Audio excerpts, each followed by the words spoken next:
A long time ago, in a village surrounded by tall trees, lived a peacock. This peacock had beautiful, colorful feathers. He would puff out his chest and walk around the village, showing off his feathers to everyone. The peacock thought he was very handsome, and all the peacocks in the village admired him, but the crane mocked him. The crane was a useful bird.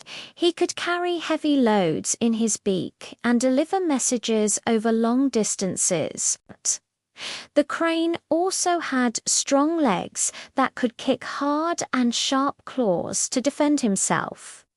But he didn't have beautiful feathers like the peacock, so the crane was always sad.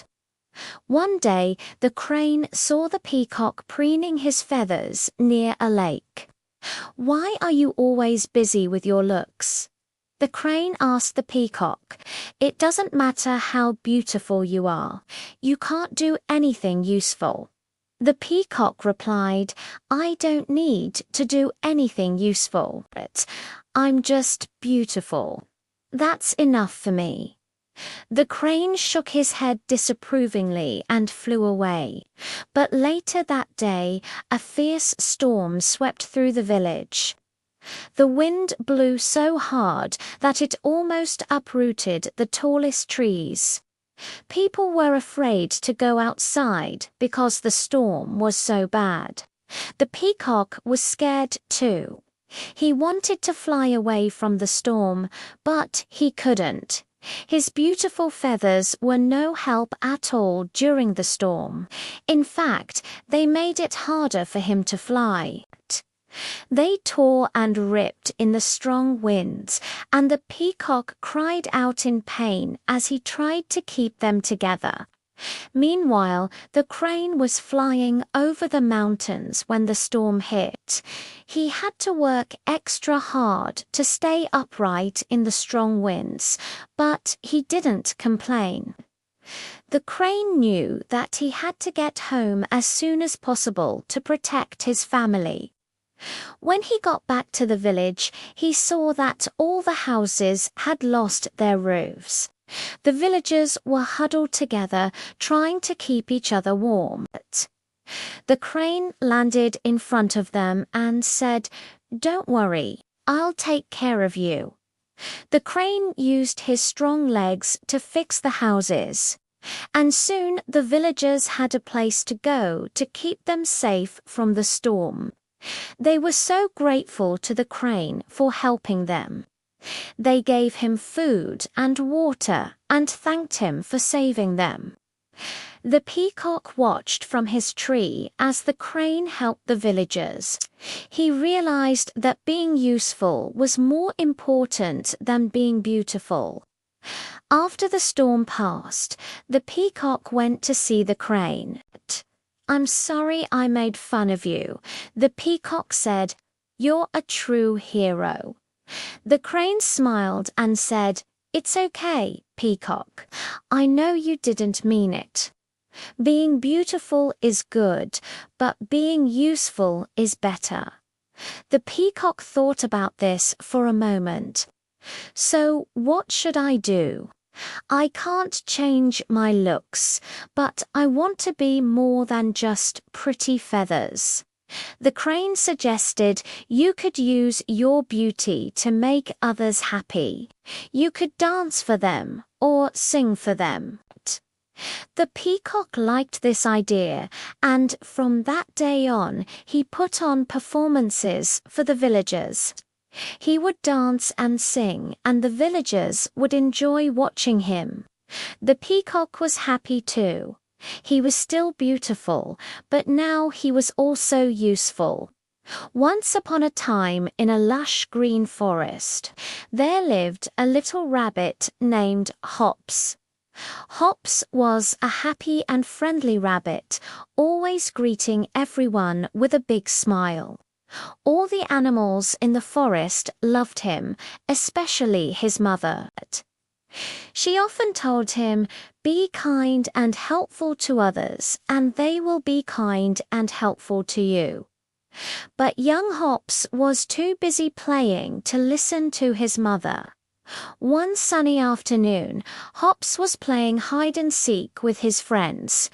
He found a great hiding spot behind a large log and thought he would be very difficult to find. As the minutes went by, Hops started to feel proud of himself. "No one will find me here," he said, with a smug smile. But suddenly, a hungry fox appeared and started sniffing around the log. "I can smell a rabbit behind that log," the fox said. And with that, he started to move the log away. Hops was terrified. He tried to run, but the fox was too quick and caught him in his paws. Just when all hope seemed lost, a wise old owl hooted loudly and flew down from a nearby tree.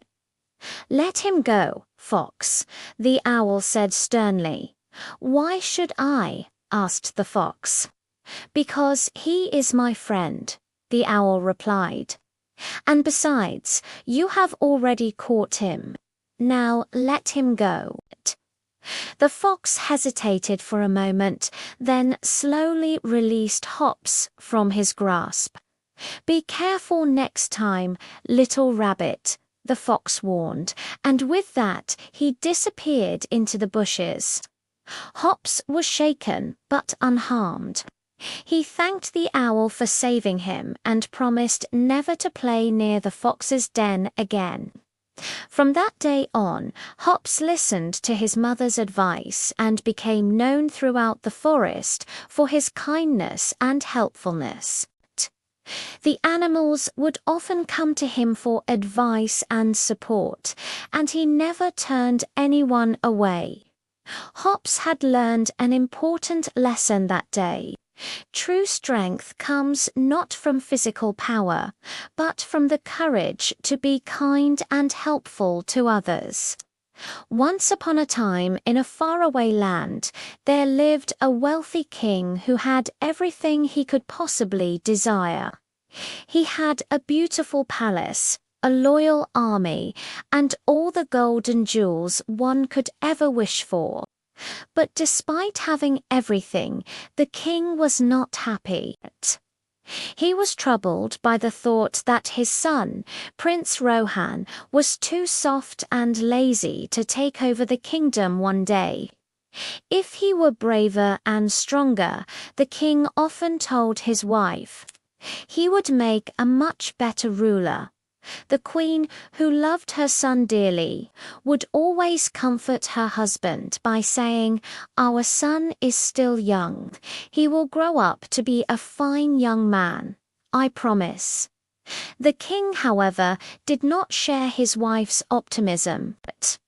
He decided to send Rohan to a special academy where young princes were trained in the skills they would need to rule.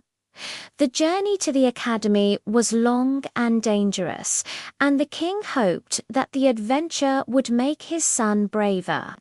Before leaving, he handed Rohan a small pouch and said, "This contains a magic ring that will protect you from harm. Do not take it off under any circumstances." Rohan nodded obediently and set off on his journey. As the days passed, Rohan began to miss his comfortable life at the palace. He missed his soft bed, delicious meals, and most of all, his mother's warm embrace.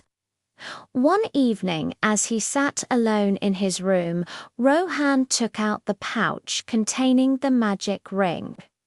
"I don't need this anymore," he thought, tossing the pouch onto the table. Suddenly, the room started to shake, and a monstrous creature with sharp teeth and claws appeared before him. Who are you?" stammered Rohan, terrified. "I am the monster that you have unleashed by removing the magic ring," the creature snarled. "Now you must fight me if you want to survive." Rohan was petrified. He had never fought a monster before, let alone one that was this big and scary. But then he remembered his mother's words. He took a deep breath, squared his shoulders, and said, "Bring it on." The battle was long and tiring. Rohan dodged the monster's sharp claws and slashed at it with his sword. But no matter how much he fought, the monster seemed invincible. Just when Rohan started to lose hope, he remembered the love of his parents. The thought gave him strength, and he fought with renewed vigor. Finally, with one last surge of energy, he struck a fatal blow and defeated the monster. Wounded but victorious, Rohan returned home. His father, the king, was overjoyed and proud of his son's bravery. "You have shown the strength and courage of a true warrior," the king said, embracing Rohan. "I was wrong to doubt you, my son. You are ready to be king." From that day on, Prince Rohan ruled the kingdom wisely and justly. He never forgot the importance of courage and the love of family. And whenever he faced a challenge, he knew that he could overcome it if he had the heart of a lion. That's all for the day, and please subscribe.